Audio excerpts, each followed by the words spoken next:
welcome to the Dadhammer podcast, a casual Warhammer show where we discuss all things 40k, Age of Sigmar, and literally everything else Warhammer related. Man, tough to get it out there this time. I don't know why.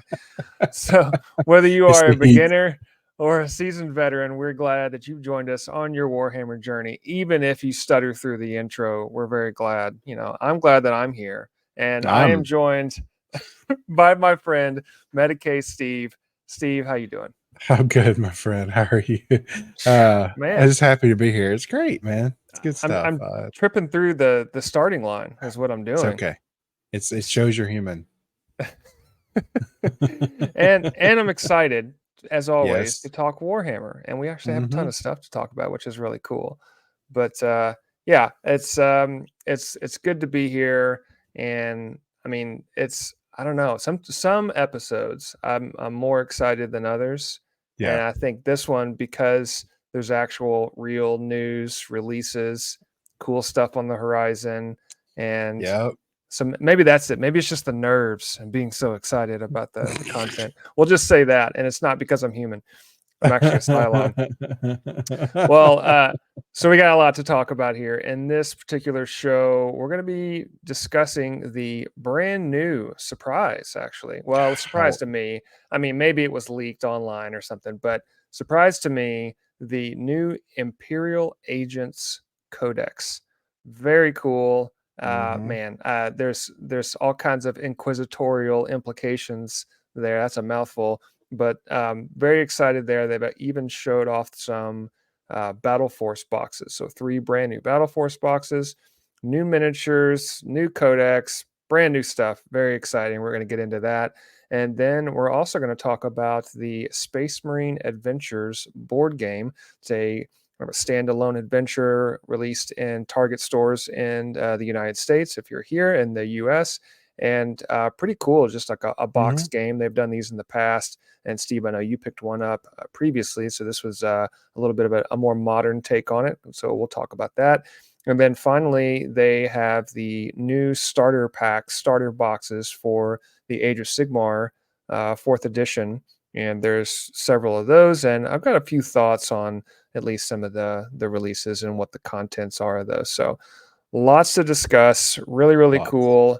But first, before we get going, let's do a pilot potential check and see where we are. Did we make progress? Is it very sad? Is the pilot potential going down? Is it going up? So, Steve, I'm actually going to start. I'll start with this one. All right. I have made progress, so pretty proud of myself. I am nowhere near the levels of the chaplain where. I mean, he gets on here and he's like, "Yeah, I knocked out 4 armies last week." I'm like, "What are you doing?" Yeah. I can't knock him out as fast as he can, but I have made progress on my Stormcast Eternals. I don't have any finished product to show off just yet, but I've got some Vigilers. I think that's what they're called. The bow. They're Stormcast Eternals with bows, and I like those. Got a squad of those. I've got gold and some blue. I think I tried to paint. I got like 4 done, and that's what I was going for. Okay, I'm gonna get 4 completely done, even though there's 10 of them. I don't know why 4, because I could pick up 4 in my hand, and I got those 4 done, thinking that would push me along, and it has. I'm now seeing those 4 completed in front of me, and I've got the other ones that are just have the gold on their armor and nothing else. It's pushing me a little bit, so. Made some progress on those, and then even mistakenly pulled out I have Praetors. Praetors or Prat from the South. Praetors. Like taters. I think they're Praetors. And I've got those here. Those are the squad of 3 guys with these axes, and they're all the Stormcast stuff is very similar. But I always like when I get the blue, the Cantor blue, which is a really cool color. I like getting that on there and start putting the highlights in. And then finally, I have cracked open the Spearhead box set for Stormcast, and I put together a couple of models. I was hoping to get it done, in time for our Spearhead game, which we can talk about. But didn't get it done. But man, the models in that box are pretty sweet. So yeah, they are. I'm proud of my progress. It's not as far along as probably others, but I tend to spend maybe 10 minutes, 10-15 minute increments putting a coat of paint on one particular model, and then I move on and do something else. So for any of you procrastinators out there that are like me and don't just love painting miniatures, I do it because I want to get them on the table. But I'm also a little bit of not a perfectionist, but I have a high standard for what they're going to look like in the Yes. end. So I can't just slap some paint on there and throw them on the table. I gotta do the edge highlighting. I gotta put all the colors. So, I got a victim of my own perfection, I guess. But for any of you that are listening that are like me that don't just love to paint, I'm trying different methods. One is to get if you've got a box of 10, if you got a group of 10 miniatures in front of you, try painting like 3 of them all the way and see if that gives you some motivations. I tried that. I also tried having 2 different units in front of me to mix it up a little bit. So that's helped a little bit. That's kept me going. At least I'm getting the gold, and so I'm setting low bar for, very small goals to get done. All right, I'm just going to paint the blue today. That's all I'm going to paint. All right, I'm just going to paint the gold today. That's all I'm going to do. And then what it does, at least for me mentally, is to get me to move forward and paint more. So anyway, I don't have any finished product, but I am.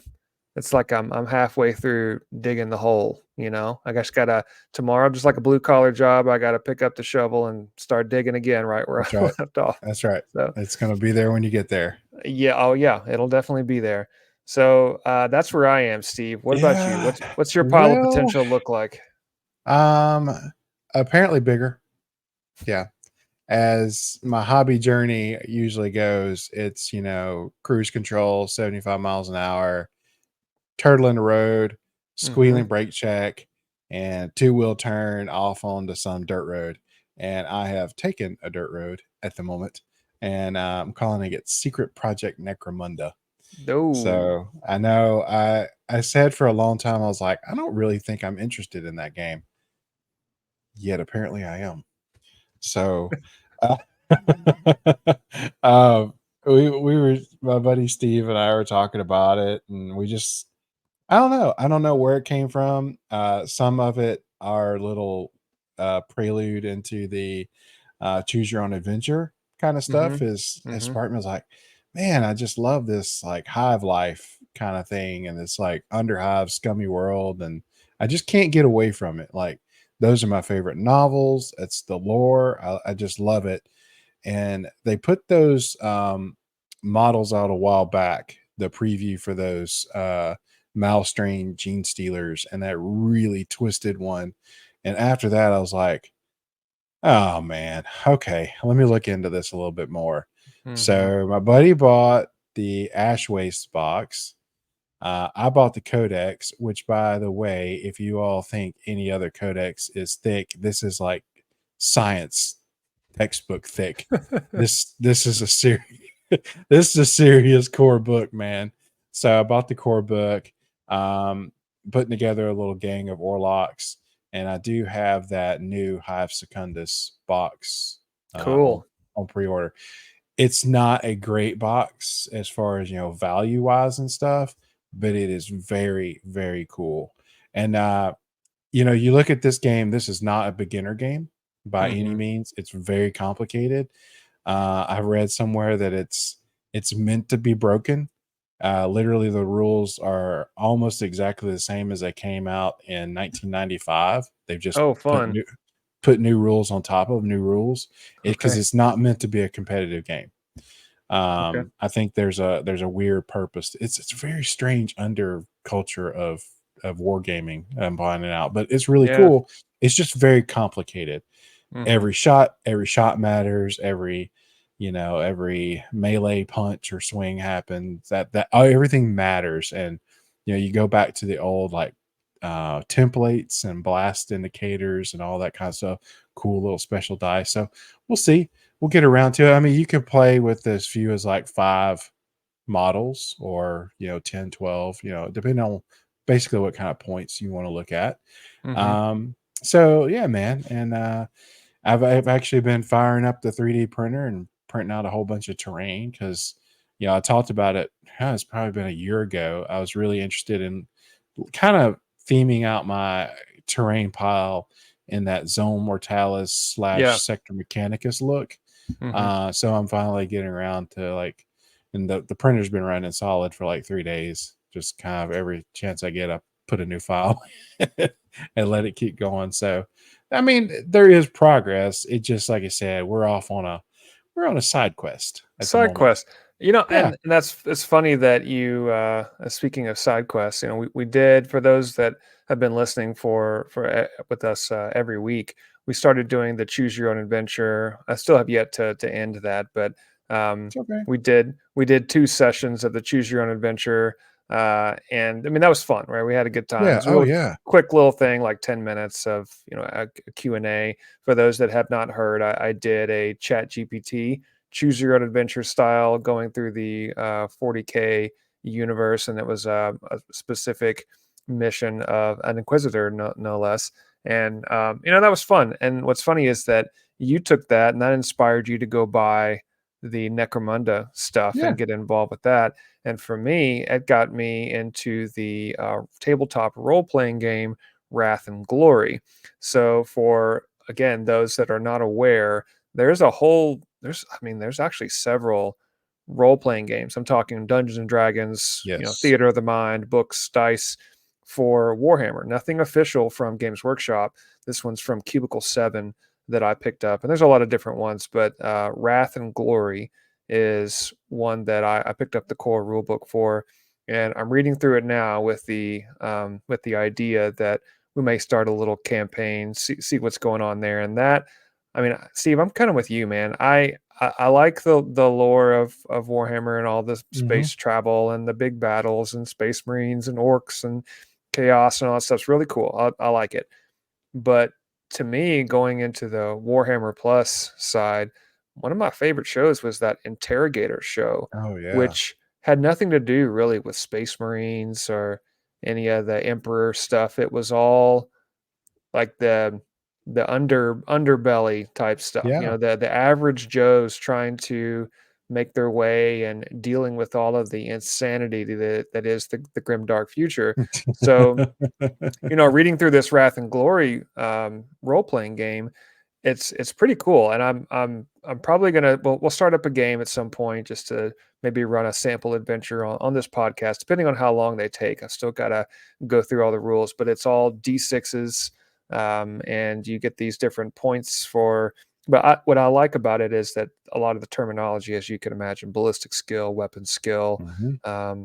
some of that stuff is very similar, but they have a thing where you can get corrupted, and Ooh, there's all kinds of there's mutations that you can get, and awesome. really cool. Yeah, you can pick all kinds of different let's see, was it I think they're called archetypes, where Uh-huh. almost like the different types of personalities. And the core book that I have is human. I mean, there's I think Adeptus Sororitas. There you can pick an orc. It's got Okay. a very small amount of actual species, if you will. Hmm. But one of the funniest things, and then of course we'll get into some news. But I just thought it was funny. There was a section that talks about, all right, if you're a space marine, you get these bonuses and buffs. If you're an orc, you get these bonuses and buffs. And then it's got at the top, if you're a human, you get nothing. And then no bonuses, no buffs. Well, you turn the page and there's a little blurb and I'll have to pull it up next time on the show. But I just thought it was so funny because it basically said, it was a little blurb that said, "Wait, we don't get anything if I just pick a human." And the statement in there was like, "Well, a human's sole purpose is to serve the emperor." So it's the greatest honor ever to be born into this imperium. So why would you need anything else? And That's right. it was very straightforward, when really mechanically it means if you want to customize your character, you can pick a human. But the way that they worded it was like, Yeah. this is the greatest, you've been given the greatest gift. Why would you need any extra bonuses? You have everything you need. You have everything that you need.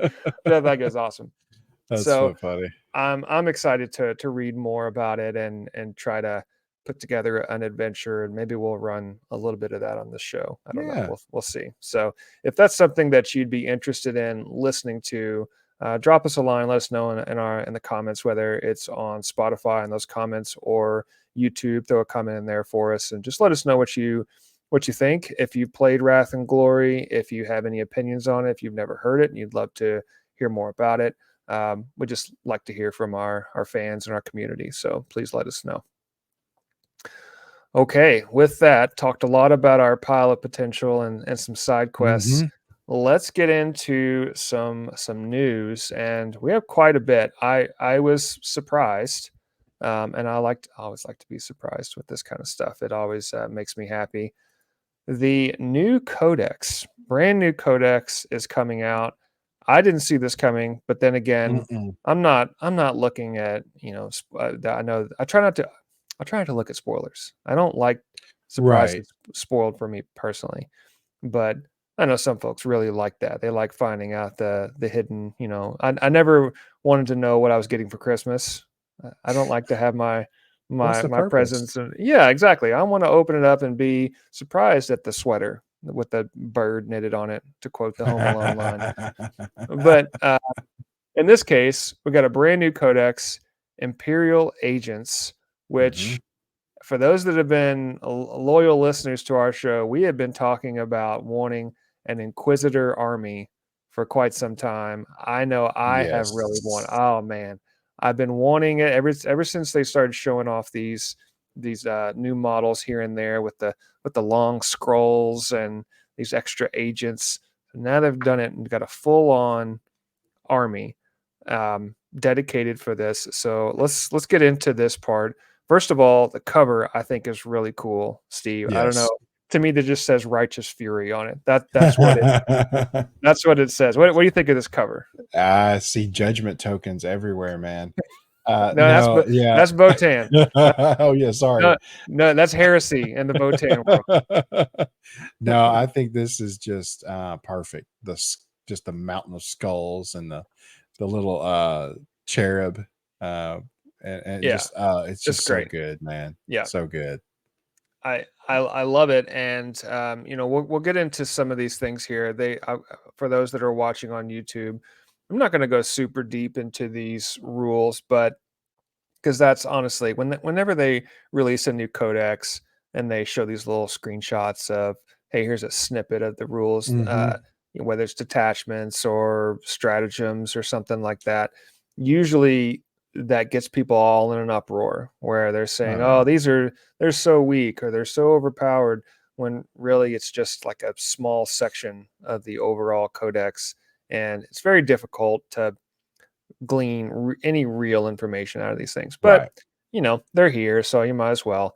So one of the things I did want to hit, which is the army rule, which is kind of the point of the whole Agents of the Imperium thing, which I love, which basically means that if you buy any of these agents, and we'll talk about some of the models, but they've released several models over time, whether it's the was it Callus and Toll? Is that what it? No, that's now I'm thinking of Sigmar. That was Sigmar. I can't remember the names of the models, but they will release some like single one-off.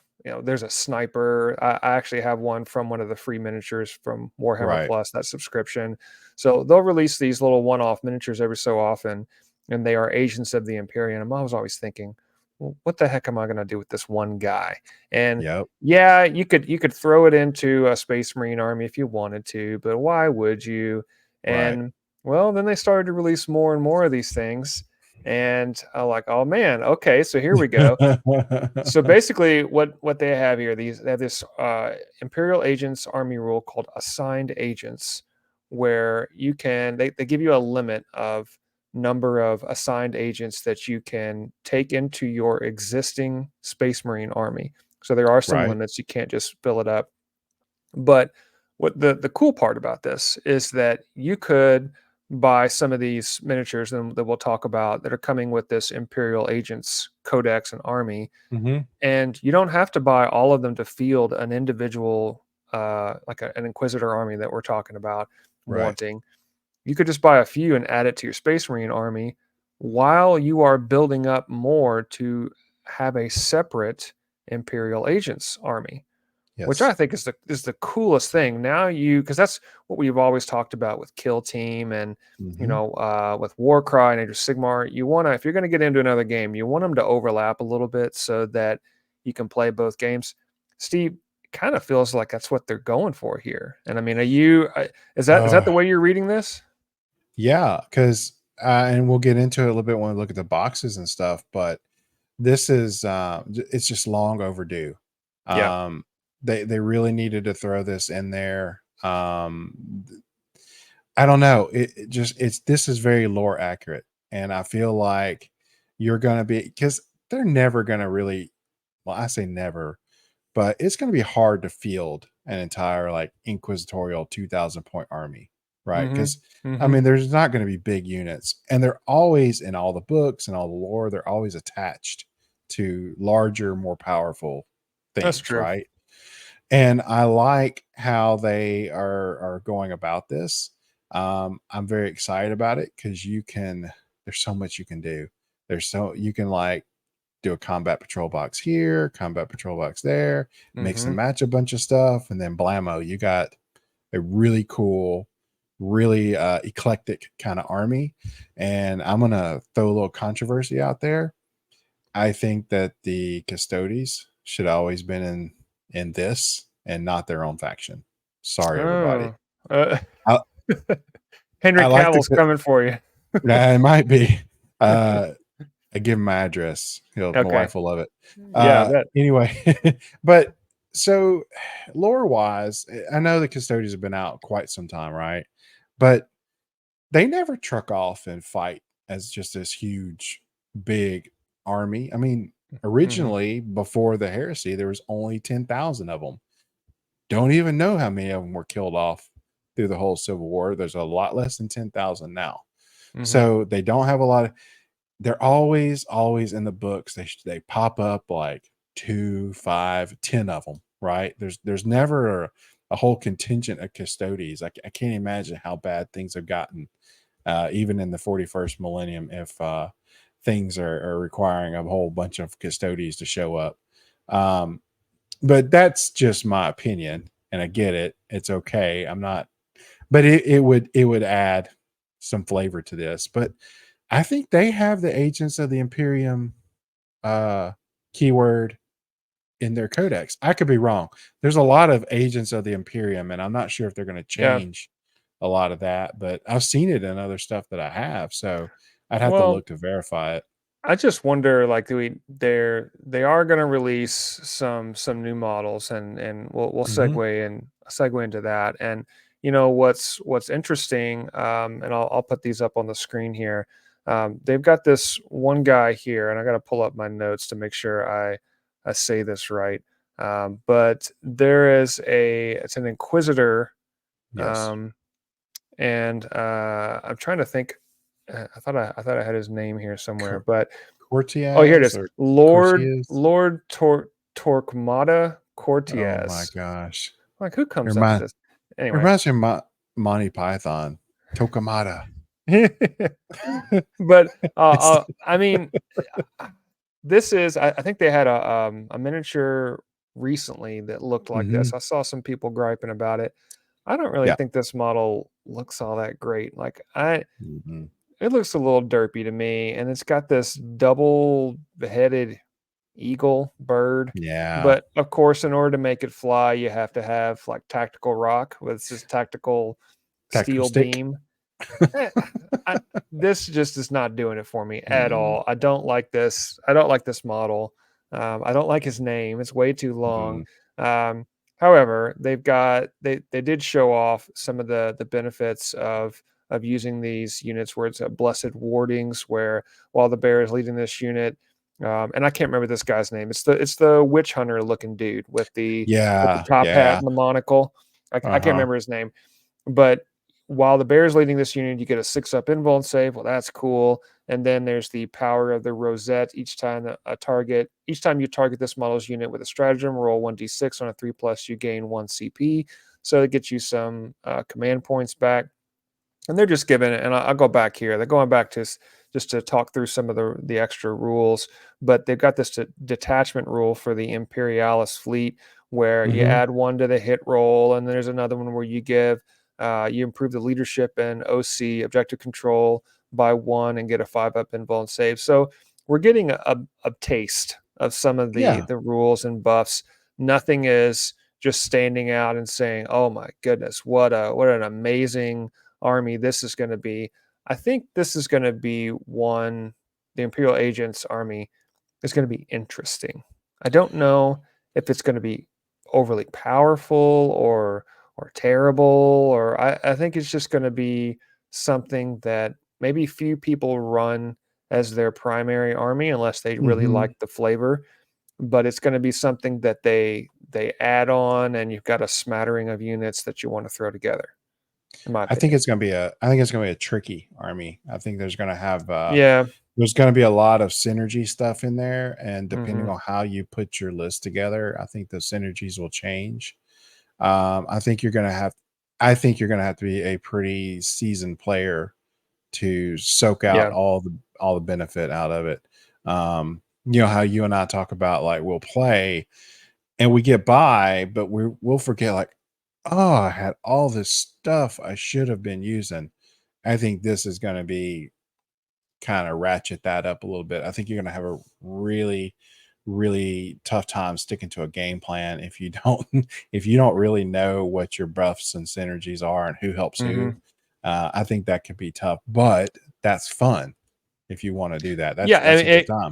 it can be, and I think it's good to start. Let's bring up the Battle Force boxes because Hmm. they did. Because what you just said, I think it triggered something that I'm feeling when I look at. They've got 3 Battle Force boxes. One is Ordo Xenos. They've Yep. got Ordo Malleus and Ordo Hereticus, which I do actually like the I names love of the the Battle names. Force Yeah. boxes. Pretty cool. So let's talk about the Ordo Xenos first, and I'll put it up here full screen. This looks like, as soon as I saw this, it's almost like a big Suicide Squad. It's all these Oh, different characters, and they look yeah. completely different. There's not a lot of synergy going on here. It looks.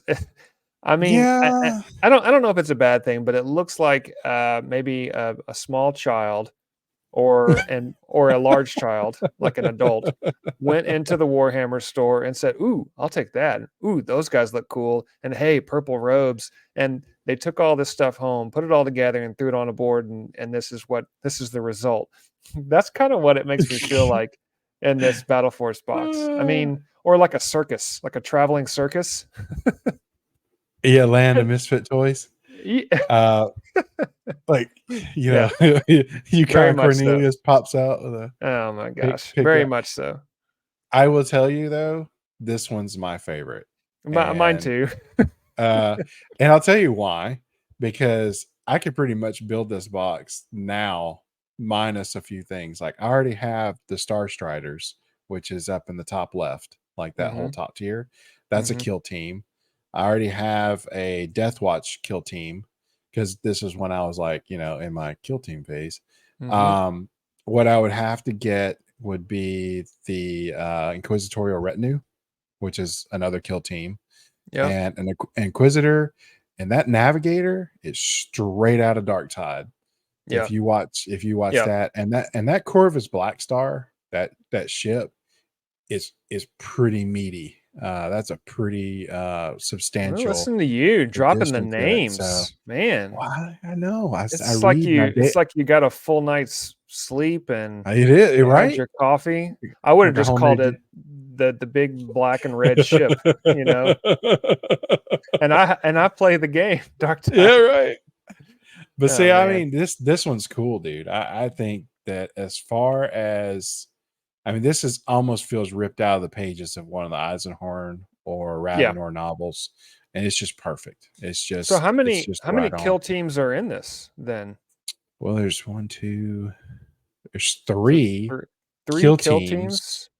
Well, and Um, then the Death Watch stuff. I'm assuming that's another kill that team, or at least the those start of five one. are, yeah, those five are a kill team. I think on an actual kill team, team you might be able to field 6, which isn't hard to do.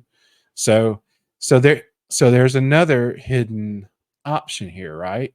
So now Wow. you buy this army box or this battle force box, you have 3 solid kill teams if you want to play kill team. I mean, So these, and they all have rules for them, why wouldn't they? I or mean, back to and forth. me, they should do that with every other army. They should Oh, do this with like that was yes, just because if they did a battle force box and it came with the like for the Votan the jump pack yeah, whatever the ones that they came out with ironically for kill team that they had the hmm, jump packs um, for Votan. I mean, I didn't buy those because I'm not a big kill team player. I own all the books. I have the terrain. right, You would think that I would play kill team, but I've played it. It's a fun game. It's just when we get yeah, together, we play 40k or something else. yeah, So, but why not add the kill team squad to one of the battle force boxes? Because I think then what happens is that if you have somebody that's on the fence or they're wanting to dip their toe into a particular army, and you add a kill team from that army that you can play both in 40k and kill team, well, yeah, now as a wow, I get to create my 40k army, and now I've got a kill team. Well, I might as well play kill team now and go buy the right, books. And to me, this is more than just Imperial Agents Codex. yes, I hope that this is a sign of things to come for future. Maybe not every single faction is going to have this much variety because the Imperium's got a ton of variety in right, their squads, but I think it would be really cool that if they were to able to do that, have some. It's almost like they can experiment and have some yeah. different units and throw those into the armies. I don't know, Steve. Are you getting the same vibe from Oh this? yeah, I think if now not having read the rules, right? I'm assuming, but say like you took this battle force box and you took maybe a combat patrol with the Imperial Guard, Mm-hmm. Astra Mm-hmm. Militarum, that would work well together. Like you can mix all this up because that fits. A lot of them bring a guard contingent with them, or whatever. We can Well, look yeah, at the one other of the yeah, the other that's boxes here. Yeah. yes. So they've got this other battle force box, which is Ordo Malleus, Hmm. which includes they've got a tank. They've got some. I don't know what are those Grey Knights? Is that what Gray those Knights. things are? Yeah. Yeah. Yeah. So they got Grey Knights in there. They've still got a smattering. Plus they've got the double eagle with Right. tactical beam on Tokamata. there. Can't talk them out of anything. Yeah, yeah. He oh man, I don't mind the pose and stuff, but he just doesn't. And that bird, I don't know why you would Hit want the bird. the model it replaced. I saw pictures of it. It Hmm. was just way better. I don't know if it was a Forge World resin kit or whatever that Maybe. is, but Yeah, I mean that's I possible. saw it today and I was like, you really didn't do yourself any favors there, Yeah, guys. But yeah. yeah, and see these Well, guys, right? These guys here are the rogue psyker hunters. mm-hmm, So mm-hmm. that I mean, that's that cool. works. Yeah, I Yeah. mean, this is one I'm not as excited about, but I'm not a guard player, so Right. Right. everybody's gonna have their thing. I do going back to the Xenos box. That is my favorite because it's got the Yeah. most variety, but it's also you could run an entire Inquisitor, Yep. force with one of these, which is cool. And then they have the final box that I'll put up on the screen here, the Hmm.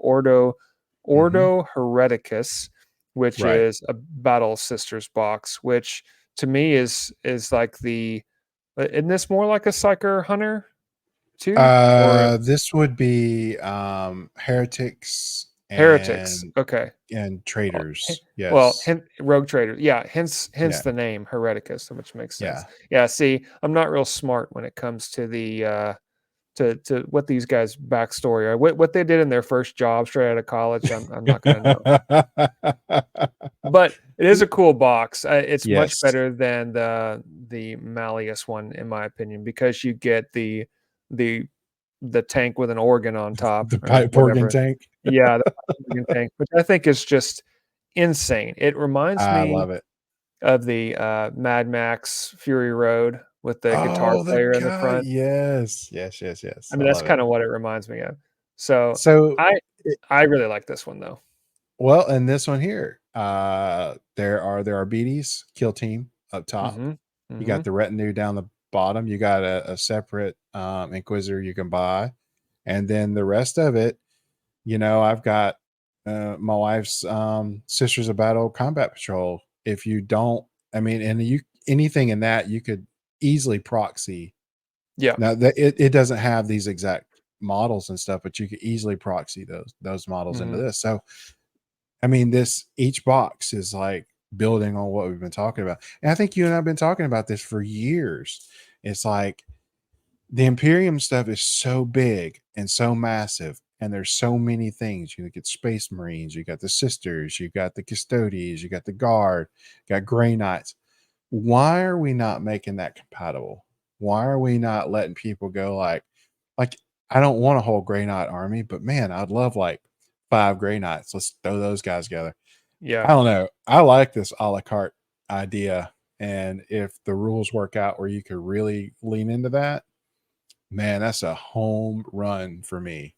I love I it. do too. And I think it also will lend itself to having more of a narrative spin on these battles, Yes. because when I look at these different boxes, I don't just see, okay, new miniatures, that's cool. Yeah.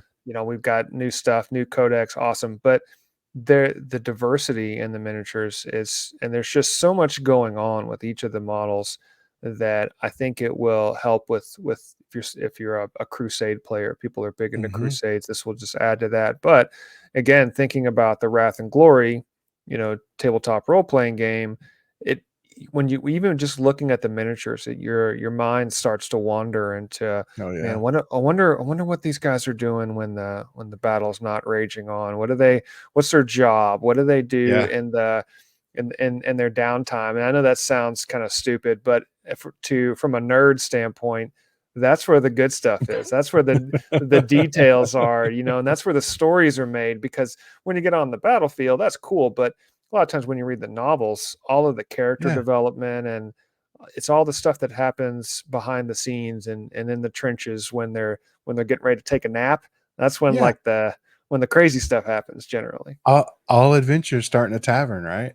Right, exactly. I mean, that's where everybody meets up. Let's go to the tavern and talk Yeah. about our adventure. I'm very excited about this. I Yeah. think that it's going to add a lot of flexibility to the game. I wonder, and maybe Steve, this is I was just thinking to myself, what other armies, factions would be a good candidate to receive this kind of treatment? What other armies would have the level of diversity? And I'm thinking, Yeah. like Gene Stealers, Tyranids kind of thing. If there's like some Yes. kind of crossover, but they don't get too. I think Gene Stealers could get a little crazy if they wanted to, Yeah. with just different models, the variety. But what other armies could have this kind of treatment? I mean, I guess we could say that the Kroot and Tau have already kind of Yeah, sort of dipped the toe in it. a little bit. Hmm. That wasn't necessarily new. That was just sort of a new line of models. Oh man, I don't know.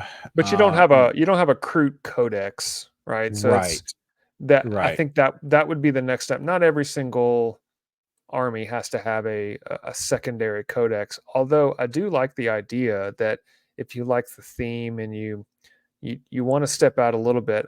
For example, with the orcs, I almost see the beast snagga boys, when they're riding on squigs, as Yeah. they're completely different to me than the main orc boys that are riding in trucks and Hmm. wagons and big vehicles.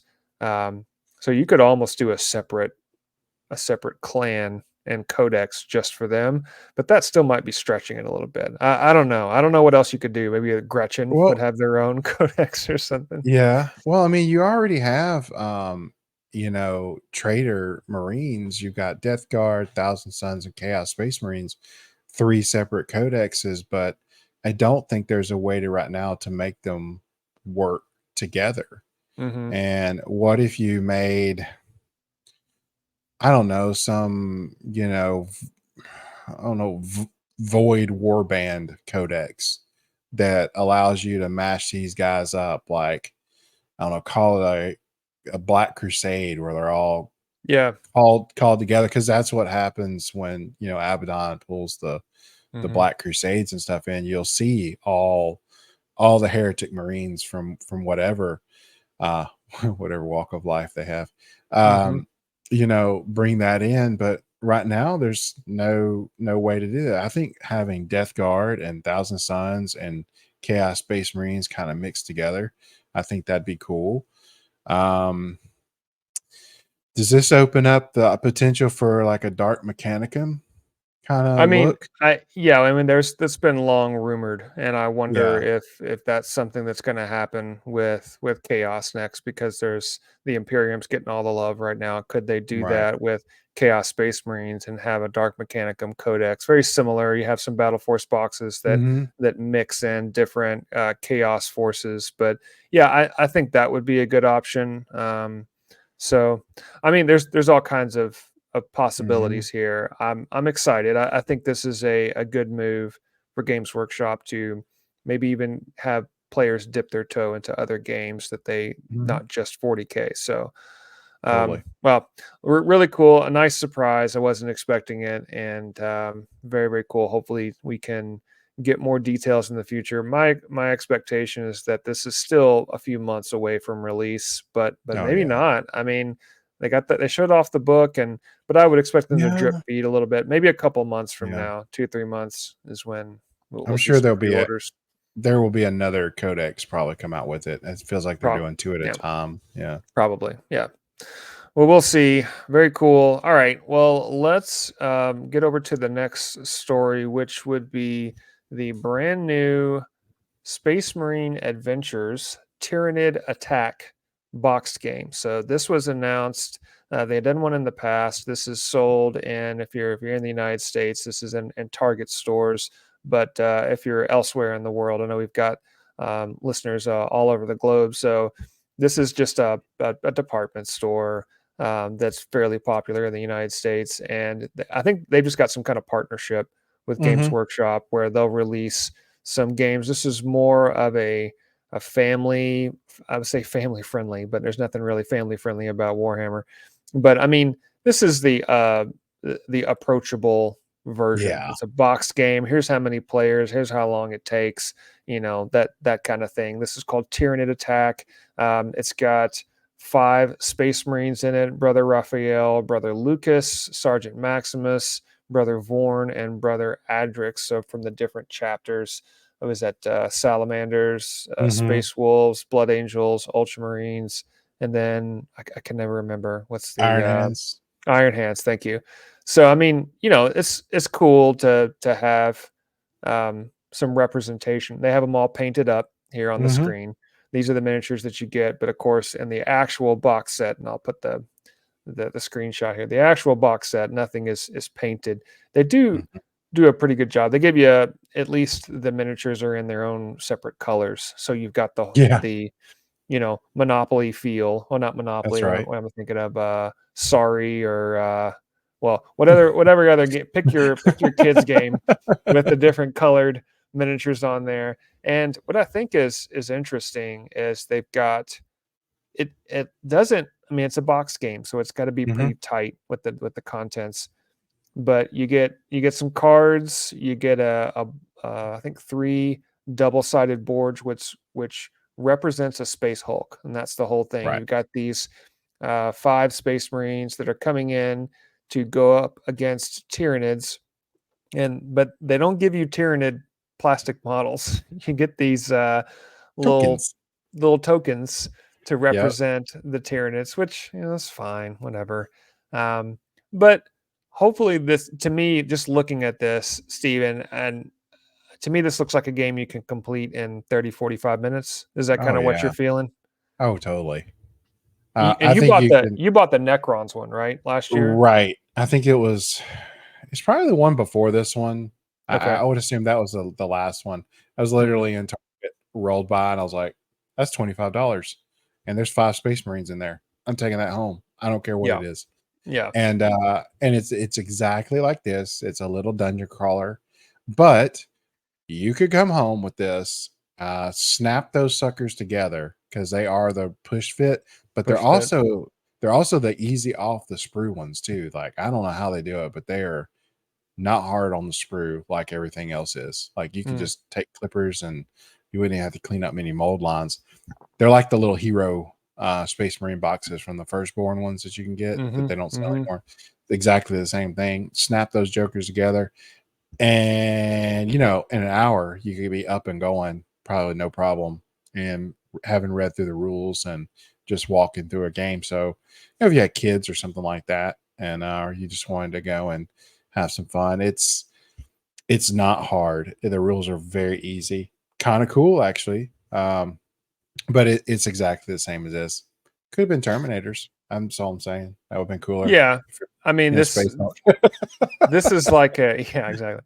This is like a lunch break kind of game. Yes, If totally. you but back in the days when I was in the office many years Mm, ago, we were always looking for, what kind of game can we play at lunch for 30, 45 minutes, because I'd always go out with some buddies, or we didn't always I didn't have a lot of money, so we weren't yeah. going out to nice restaurants or anything. So half the time we would bring lunch or something, to keep costs down, and be like, well, we've got an hour for lunch. Thankfully, that was my first job. I had 30 minutes, which is Yeah, absolutely insane. That's enough for you to think about food, and that's about it.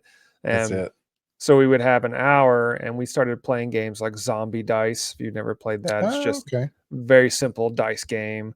We were always looking for something. To me, this looks like you bring the box to work, Hmm. or maybe to school if you're a student, and you take this out, and you could throw a game together pretty quickly, at least. Oh, yeah. And I did read where it's got different levels, right? So you're going into a Right. space hulk, a spaceship, and you're going through. It's like very timely with the new Alien movie coming out. And Yes. so I think that's what they're going for here. Is if you're in Target, you're an Alien fan, you see this thing, well, that looks cool. It's got aliens and corridors, and Hmm. maybe that's what they're trying to do. That the marketing machine is in full tilt. So I don't know. It's I think good. this is It's cool. good. It's good stuff. It's fun. Yeah. I mean, yeah, kid can spend their Another allowance on this and Exactly. Another learn the demographic. game.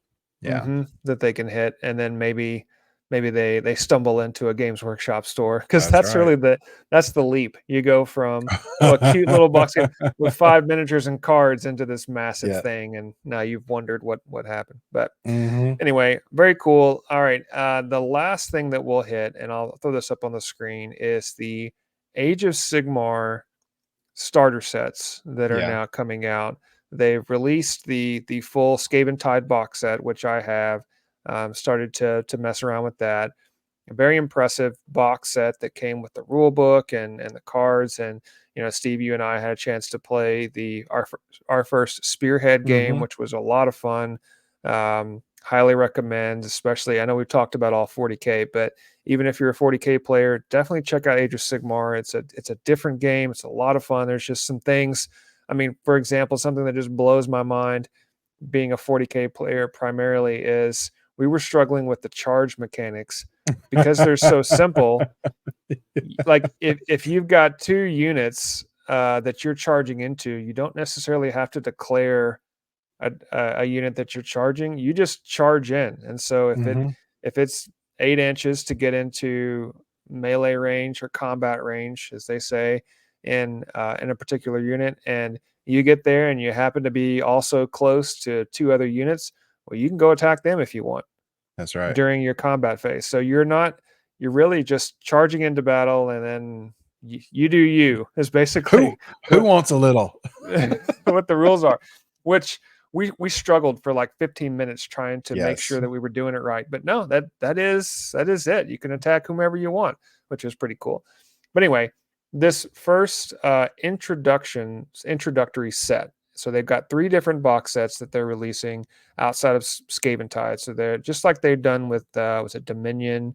Whenever they Yes. release a new edition of Warhammer, they come out with some new box sets. This one is the introductory set. Comes with 6 paints, a paintbrush, some dice, a pretty like a poster feeling battle mat that you probably Hmm. has 2 sides to it, and then a little cheap ruler. and it's a nice little set. My only complaint, it's got Stormcast and Skaven. My only complaint is that this comes with 20 clan rats, and clan rats are like, I mean, I know they're the foundation of Skaven, but Yeah. they're pretty boring. They come back, and but if you're just playing, if you're the Skaven player, there's not a lot of punch to these things. You need Does it have any? you need There's something no else. leader, right? I don't think so. I mean, Okay. maybe I'm wrong, but I think it's just 20 clan rats, Yeah. and then you've got 5 liberators, I think, on the Stormcast Okay. side. But at least they can stand on their own. But whatever. I mean, this is very similar to the Space Marine Tyranid thing, where Good point. Yeah. you had like one Space Marine in there, but it is what it is. I was just a little disappointed with just. To me, it would be better to have maybe 10 clan rats and one of the characters or something in there. But Yeah. yeah, anyway, that's okay. Well, that's why they have the more expensive set. There you go. So then you've got the starter set, which really comes with more of what you want. It's got ogres That's in right. there. It's got some additional whatever the what are the Stormcast guys with the wings? I can't remember their names. They I look can't cool. either. But this comes with everything you had in the introductory set, the handbook, which will have the core rules, the double-sided mat, no terrain, but it does come with the miniatures.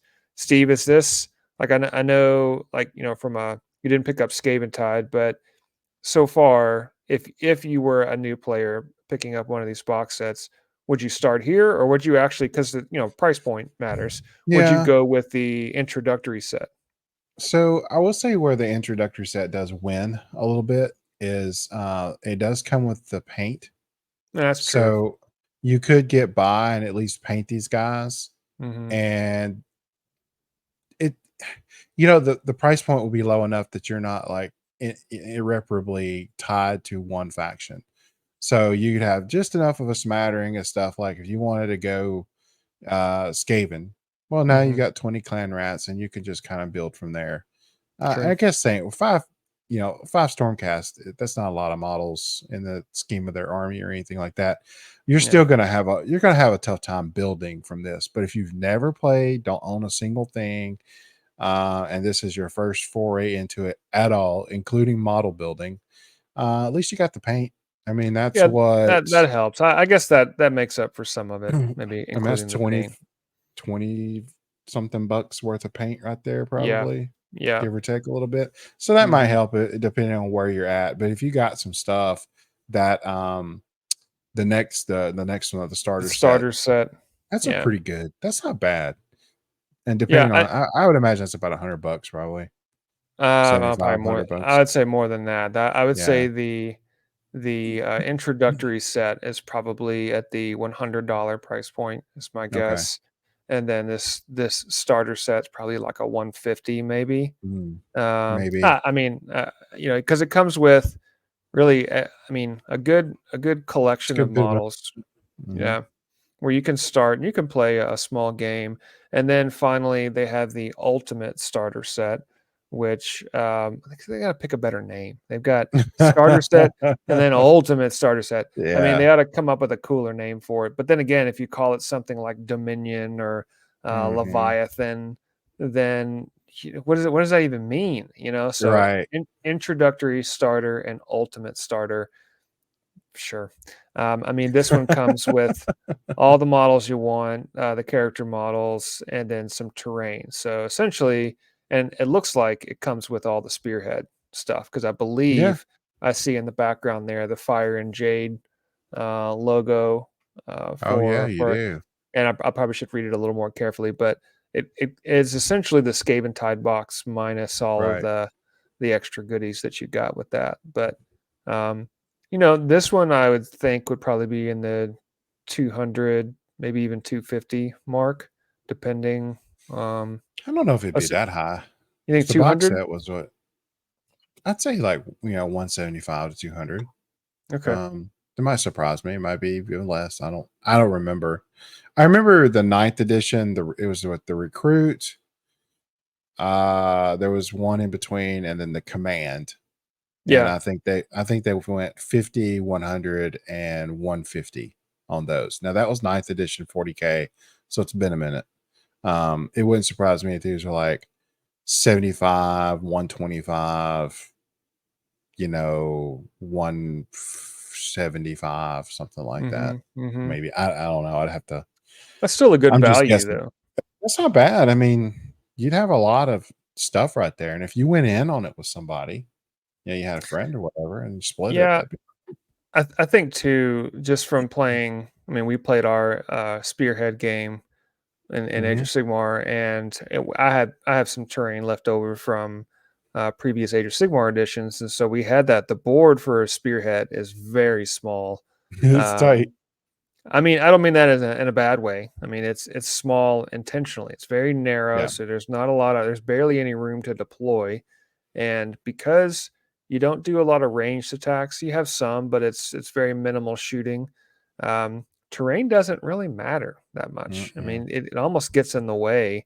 So even though it doesn't look as maybe visually impressive as 40k does with the tall buildings and the ruins and the craters and all that kind of stuff, Right. the mechanics of the game, that you don't really need the giant terrain, because if you do, it's just going to get in the way of your charges and your movement. So, um, looking at this ultimate starter set with the 2 ruined walls that it comes with, and maybe there's some more terrain. It's just hard to see from the picture, but the 2 walls, really, that's all you need. You put them on either Yeah. side It is. to add a little cover for Mhm. your forces. But then after you get around that, you just want everything to get out of the way, because you're getting ready to literally do what they have like in a real time strategy game. Yeah. In the I can't remember the name of the game. Total War, Warhammer. Yeah. It's just you're just charging thousands or well, in theory, thousands of troops into each other, kind of clanging together. That's Mhm. really what they're going for, and you don't want a lot of terrain. So I think this is okay. I think this Yeah. gives you the flavor for it. But the other thing I like, and just I don't know what your experience. I liked the twist decks. Oh, I loved The it. it was different, right? The Yeah. spearhead stuff, instead of Leviathan with the mission decks, and you just draw those and that's Mhm. it. This added the twist decks was random every single time. I like that Yep. you draw a new card, so there's a new opportunity to do something cool. I really like that when we played our game. A and that's the way, Warcry is. There's a twist card. Now it applies to the whole game. You don't redraw it each time, but it can be anything. It can be Hmm. like, "Oh, lights are out, so now you can't fight each other or do anything. Line of sight is now 6 inches or less." There's crazy stuff like that. Um, and that's a lot of fun. Hmm. It evens it up. It's not it's so random. It doesn't really give one side much of an advantage over the other, or it might bring someone up that had a little bit of a disadvantage. It makes the narrative whole aspect of the game Yeah, feel more immersive. And I liked the 3 um I want to call them secondary cards you pull. the Um battle tactics. the battle tactics, because you could either you could get both the battle tactic, or you could get the buff at the bottom, Hmm. or both, or however it worked out for you. And I loved having a card that not only like, some of those some of those things were like, you're just not going to achieve that, but the Yeah, buff at the bottom was worth it. I thought that was great, man. I thought that was yeah. very well done. I really I enjoyed it. also liked the fact that it reminds me of playing stratagems in 40k, but Hmm. there's fewer, and it's all right in front of me. That's just Yes. we talk about this a lot, being the older crowd, and Hmm. we got a lot on our plates. Especially if you have children, if you've got full-time job, and you've got any type of stress really in your Hmm. life, and unless you have a photographic memory, or you're just really, really good at remembering rules, Hmm. the more you have in front of you that you can read in the moment is better than having a stack of just tons and tons of cards, like ninth edition with all the stratagems Right. and craziness that you had. It just nobody used them, unless Right. you were really good at remembering all of that. So I like the fact that we could sit down at a game and have a deck in front of us, and you draw 3 cards, and those are the only 3 cards you need to worry about. That's it, because that's all you've got to use. So it adds variety to the game while also making it easier to play at the same time. And not everybody is as fortunate and blessed to be able to go to like your house with a huge ping pong table and all that extra space. And I have a big dining table, so I have a lot of extra space. I mean, a lot of people are literally trying to play this on a smaller kitchen table or a folding card. So when you streamline stuff like that, as a company, man, you're just helping your customers so much in a way that no one thinks about until they actually sit down and play. And I'm like, where am I going to stack all these books and this bag of dice and, this and that? And then it starts just cluttering up and everything's getting in the way. And you set a book on one of your figures that's dead and you're like, well, especially when you're in school, if you're in college, high school or whatever, and you just don't have a ton of space. You don't have a lot of room to store things. And I like that they are trying to make it more compact. But they still have the option for large collections, big terrain pieces and set pieces, and that's what I like to do. But to me, this is just another way for them to have a little bit of a different demographic, and it reaches more people, which is of course good for the game, good for the hobby. So absolutely. Well, man, lots of news. This was cool. It flew by. I know it's been a while since they have released this much new stuff. It seems maybe since the last the online preview where they showed. There's always new stuff to talk about when they're. This almost feels like an online preview a little bit, save for new miniatures and new armies and things. But I love that they hit us off this week with some new stuff and announced, and maybe they'll keep it up. I doubt it. This is pretty spicy. So maybe they'll be able to keep this up in the future, but lots more to come on the Imperial Agents Codex, new Sigmar stuff. Very exciting. So thank you so much for listening to our show. That'll do it for this episode of the Dadhammer podcast.